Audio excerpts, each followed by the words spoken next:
So late at night, I would say around 9, somewhere between 8 and 9 o'clock p.m. on the 28th, we believe that there's a possible victim or victims that went into the falls due to passerbys.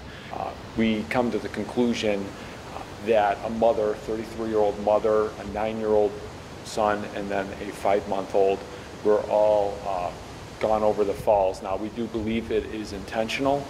They went there and they never came out. So that's where we're at. And for some unknown reason, like I said, there's safety railings, there's a lot of security measures at the state parks, so it's not something where they just stumbled in, and we're talking about Luna Falls. So this is a small area where it's right at the crest of the falls, and that's where we believe at that point is where they went in. So this location, to put it in perspective, is it's like right on the edge of Niagara Falls, so you can see the falls, crest right over.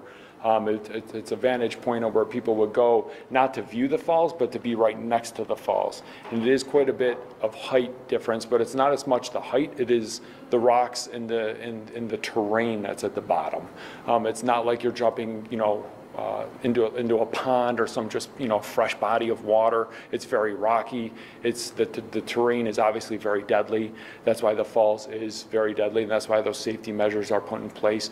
So it's not as much about the height. I mean, yes, it's Niagara Falls, right? It's a considerable amount of height, but it's the terrain that's at the very bottom of that area in which they would have landed. Due to the information we have, we do know it was an intentional act, but the reason why is tougher to answer. The fathers of the children have been very cooperative.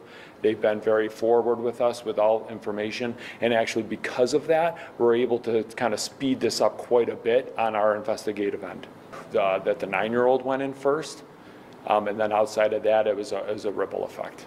The family's working with us, they're telling us everything, her co-workers, different things like that. We don't see any indicators of anything, I guess, that would meet the level of that kind of high stress or mental instability. But the fact of the matter is, any of that could exist, maybe just didn't get caught. But it's one of those things where maybe not to deal with this certain scenario, but if anyone in your family has some sort of issues or maybe indicators, or if you pick up on something like that, it's always good to see something, say something, right? Call law enforcement, call a professional to help out with family, because the worst news of that family's day was received just yesterday morning.